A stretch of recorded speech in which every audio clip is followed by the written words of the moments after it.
Vamos fazer a gravação é, e vai começar a falar sobre neuropatias. O professor traz aqui uma discussão que é sobre a classificação e que o livro não deixa tão claro, pelo menos não deixa tão claro nesse conceito que ele está trazendo, né? Com essa separação que ele está trazendo. Então, o que o livro vai trazer para a gente? Mononeuropatias e as polineuropatias. O professor faz uma... E aí aqui, em mononeuropatias, a gente vai ter primeiro mononeuropatias craniais, né? As neuropatias craniais afetando pares craniais em específico, e aí o livro vai trazer uma...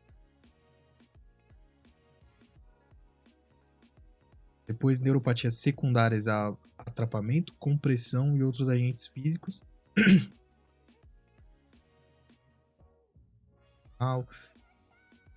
Plexo braquial, lesões.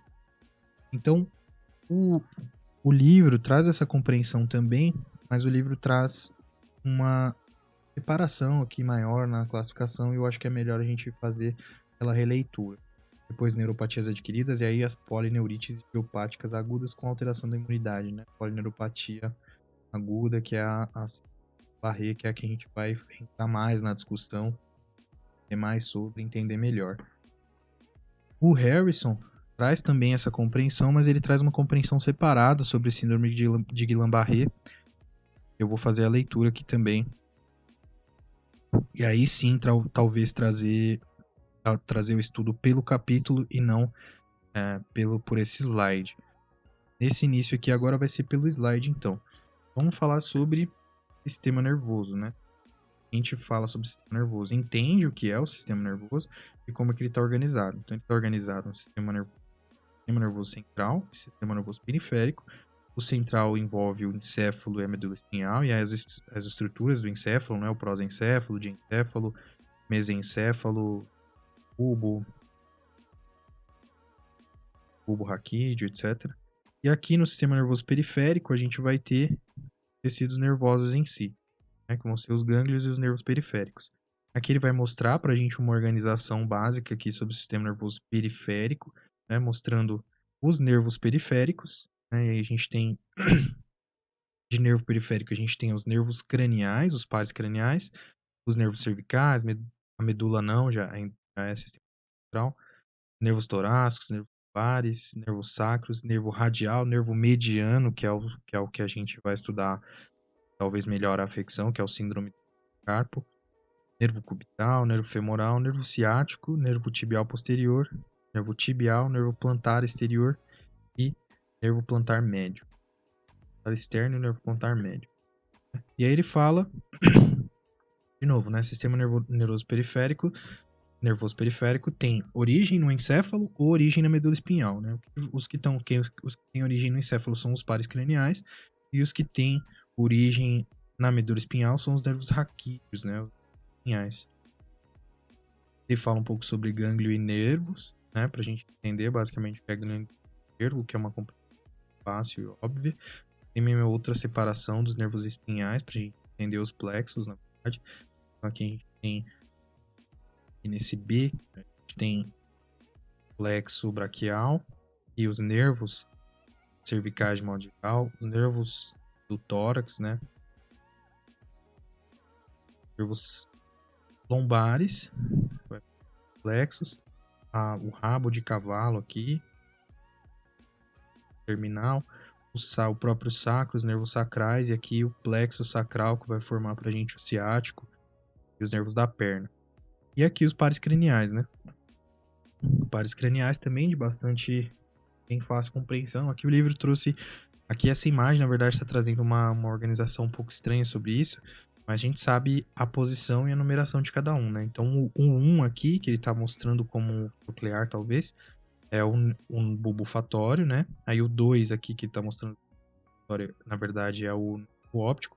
Então, só para organizar na ordem, o primeiro par cranial é o bulbo olfatório, o segundo par cranial é o nervo óptico, o terceiro par cranial é o nervo oculomotor, o quarto par cranial é o nervo troclear, o quinto par é o nervo abducente, né, que é o nervo reto lateral do olho. Esse é o sexto, na verdade. O quinto é o nervo trigêmeo. trigêmeo, que tem as ramas maxilar, facial, maxilar, uma rama maxilar, facial, algo. O sexto é o abducente, já falei. O sétimo par cranial, nervo facial. O oitavo é o vestíbulo coclear, né, responsável pela audição. O nono é o glúteo faríngeo, certo? O décimo é o nervo vago, né, que vai descer o sistema autônomo, né, parasimpático do sono. O 11º é o nervo acessório, o espinhal, e o 12º é o nervo hipoglósso. Esses pares craniais a gente já domina de fato. Aí o livro vai explicar pra gente o que é neuropatia periférica, uma afecção dos nervos periféricos, tá muito óbvio isso, o próprio nome sugere. Ele vai falando da separação dos tipos de nervos, né, mielinizados grandes, mielinizados pequenos e não mielinizados pequenos, né, e a velocidade, sobretudo, dos axons mielinizados grandes, né, ao redor de 50 metros por segundo, mas a gente sabe que essa velocidade aqui não é constante para todos. Sabe que, bom, os maiores nervos obviamente conduzem mais rápido, os menores nervos mais devagar, os mielinizados mais rápidos, os amielinizados mais devagar, né? E aqui é exatamente o que ele falou aqui. Neuropatia periférica, qual que é a fisiopatologia basicamente? A gente tem o nervo sendo danado, né? Sendo danificado por alguma infecção, essa tem várias etiologias. Aí o sistema nervoso, no sistema nervoso periférico a gente vai ter uma má tradução de informações, tanto de cima para baixo, né, que são os motores, quanto de baixo para cima, que são os nervos. E os nervos periféricos, aí a gente vai ter uma falha nessa troca de informação entre o sistema nervoso central e a produção resultante, que é a produção motora ou a produção funcional do sistema autônomo. E aí a gente pode ter a afecção dos nervos motores, dos nervos sensoriais e dos nervos autonômicos, e cada um deles vai representar aí um achado clínico relacionado ao tipo de nervo. Também é uma classificação, a gente pode classificar segundo o tipo de neurônio, segundo o funcionamento do neurônio, segundo o tipo de neurônio e a morfologia do neurônio, que está aqui para cima. Certo? Então aqui, as neuropatias vão se classificar segundo o síndrome clínico, segundo os achados patológicos, né, o tipo de neurônio que foi afetado, como foi afetado, né, se foi na mielina, se foi no axônio, se foi na celular, ou a etiologia, motivo do porquê que a gente tem aquela produção. E aqui tem uma separação segundo a etiologia, né? Então aqui, neuropatias associadas a doenças endócrinas e renais, neuropatias inflamatórias, que vai ser a síndrome de Barreta, classificada aqui, neuropatias infecciosas, neuropatias associadas com tumores ou neuropatias paraneoplásicas, né? Paraneoplásico é produzido por uma reação imune, onde o sistema imune começa a produzir ali imunoglobulinas para se defender do tumor, mas essas imunoglobulinas aí elas não são bem produzidas e elas começam a atacar diversos tecidos. No caso da neuropatia paraneoplásica, começa a atacar tecido nervoso. Neuropatias hereditárias, né, que são congênitas de fato, né, vão receber informações genéticas defeituosas dos pais. Neuropatias traumáticas, ou por esse atrapamento é compressão, né? Por compressão. Toxinas que causam neuropatias, tem uma relação grande delas. Neuropatia induzida pelo frio. E aqui, a última classificação, o último quadro de classificações, as neuropatias por causas nutricionais, neuropatias induzidas por radiação, polineuropatias de cuidado crítico. Essa parece mais uma classificação de estratificação do que lógica. Drogas que induzem neuropatias e as idiopáticas, né? Idiopáticas, só para marcar que tem parálise de Bell e neuralgia de trigêmeo. São as duas que me chamam a atenção aqui nessa discussão. Sabe tudo. Polineuropatias, a gente tem a afecção simultânea, tanto de fibras motoras como de fibras sensitivas. Uma afetação simétrica e distal, geralmente de mãos e pernas, e aí a gente tem aquele achado de bota e luvas, né? errado. E aí os sintomas aparecem geralmente nas mãos ou em ambos os pés. Nas duas mãos e em ambos os pés. E aqui na mononeuropatia a gente tem o compromisso de um nervo específico, né? A gente pode ter a mononeuropatia simples ou mononeuropatia múltipla, né? Onde a gente tem infecção, por exemplo, de uma rama, né? Se a gente tiver uma afecção, por exemplo, dessa rama aqui, a gente não vai ter afetação de um nervo somente,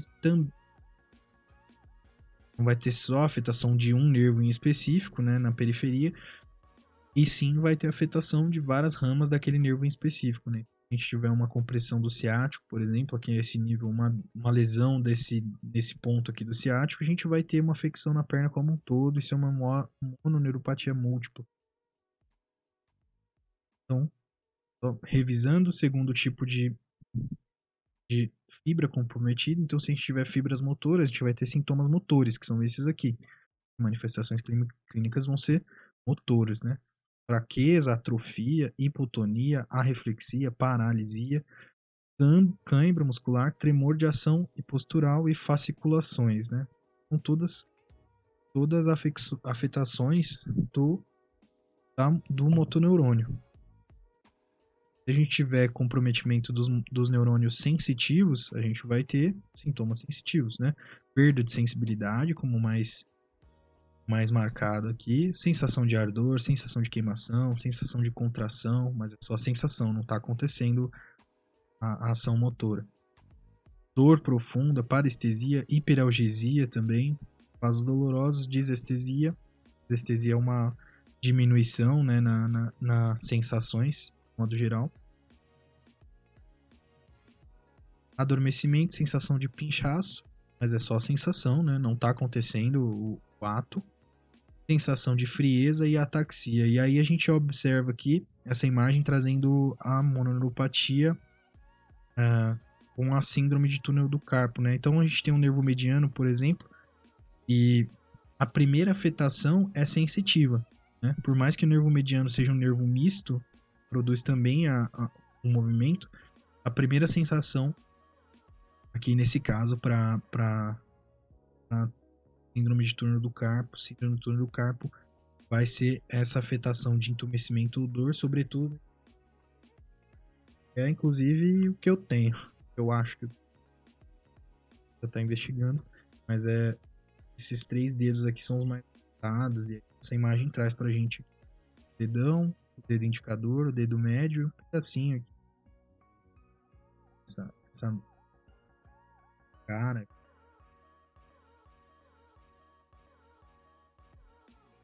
aqui lateral do nervo anelar, do dedo anelar, também é afetado. E manifestações clínicas autonômicas, né? Segundo tipo de fibra comprometida. Se a gente tiver a fibra autonômica comprometida, a gente vai ter manifestações autonômicas comprometidas. Várias elas, né? São muito fáceis de identificar. Função autonômica.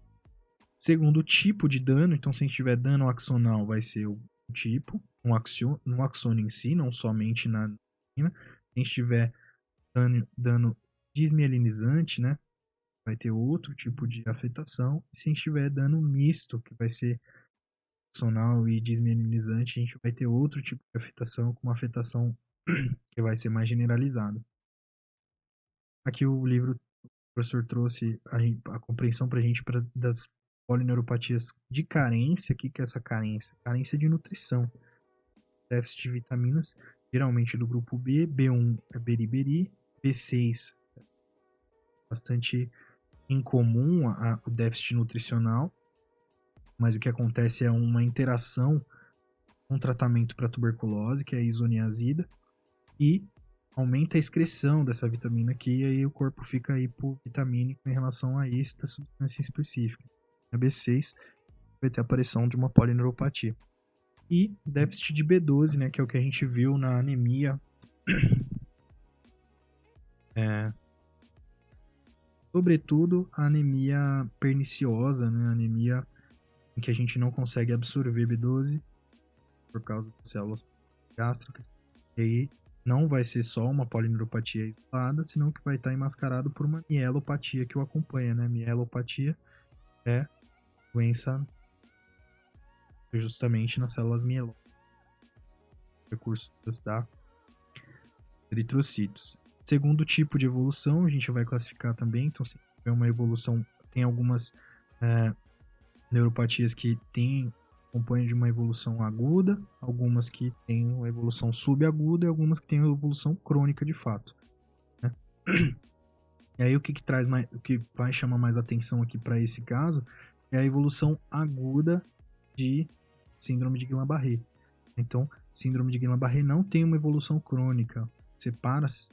Justamente o que separa a síndrome de Guillain-Barré de uma outra síndrome que tem evolução crônica é a evolução. Então, Guillain-Barré tem evolução crônica. Qual que é a doença?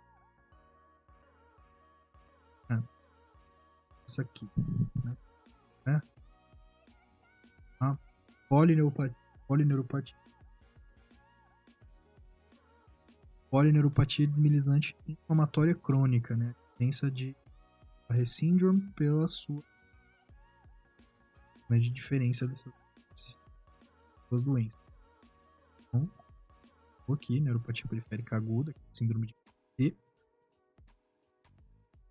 E segundo a etiologia, né, geralmente essas síndromes, essas polineuropatias são de etiologia inflamatória. A gente vai ter Guillain-Barré, que é a mais comum, difteria, produzindo aí infecções por difteria, sabe que é um mecanismo produzindo essa afetação, e HIV também produzindo essa afetação. E uma última imagem para a gente sempre ter em mente aqui, uma mononeuropatia simples, ela tem afetação de uma posição específica, não nada simétrico, nunca duplo, né? Sempre num ponto em específico. Por exemplo, o túnel do Carpet vai ter uma afetação na mão. Aqui é uma afetação, talvez do nervo mediano, mas numa região aqui mais proximal, né? No início dele. Ou seja, não vai ter múltiplos, nunca vai ser simétrico, sempre assimétrico. Neuropatia num ponto específico. Mononeuropatia múltipla diferencia-se da polineuropatia, porque na mononeuropatia a gente vai ter afecções, mais de uma afecção, porém em lugares assimétricos, não relacionados, não tem relação nenhuma entre essa afecção aqui no neurônio periférico e essa afecção aqui na perna do neurônio periférico. São duas coisas que são separadas, né? Uma mononeuropatia de um neurônio motor só, de um neurônio, na verdade, só. Porém, ela é múltipla. Afecção aqui no ombro e uma afecção aqui na perna. A plexopatia vai ser quando a gente vai ter a afetação de um plexo como um todo, né? Por exemplo, uma das dúvidas sobre o meu caso era se eu não tenho, na verdade, uma compressão aqui, uma hérnia discal na região cervical, comprimindo aqui o plexo braquial, e aí eu tô tendo essa afetação no braço, né? O braço como um todo, braço direito. Eu só tenho essa afetação no braço direito. Se eu tivesse nos dois braços, talvez a busca, né, a investigação seria mais pro lado de uma polineuropatia. E polineuropatia, a afetação mais comum é das duas mãos e das duas pernas, né? Região distal, com esse achado de luva e bota, ou bota e luva, que é muito comum para síndrome de Guillain-Barré. Inclusive, eu trouxe um caso clínico, já perdi já, né? Caso clínico aqui, vou trazer ele de volta para a gente poder dar uma olhada. Vamos lá, então, esse é um caso clínico do site da Sanar, né? Aí tem uma história e embaixo tem o diagnóstico. Então, história clínica. Paciente de 34 anos, sexo masculino, apresentou quadro de exantema, prurido, febre e artralgia que se resolveu em 72 horas com uso de sintomáticos. Então, a gente tratou o sintoma desse paciente, ele parou de sentir parou de apresentar esses achados. Depois de 10 dias, passou a apresentar parestesias em membros inferiores, que evoluiu para membros superiores em 24 horas. Né? Então, o paciente começou a sentir parestesia, parar de sentir nos membros inferiores e depois de 24 horas nos membros superiores. O paciente não buscou ajuda médica por julgar tratar-se de câimbras, ele achou que eram câimbras, devido à falta de atividade física regular, né?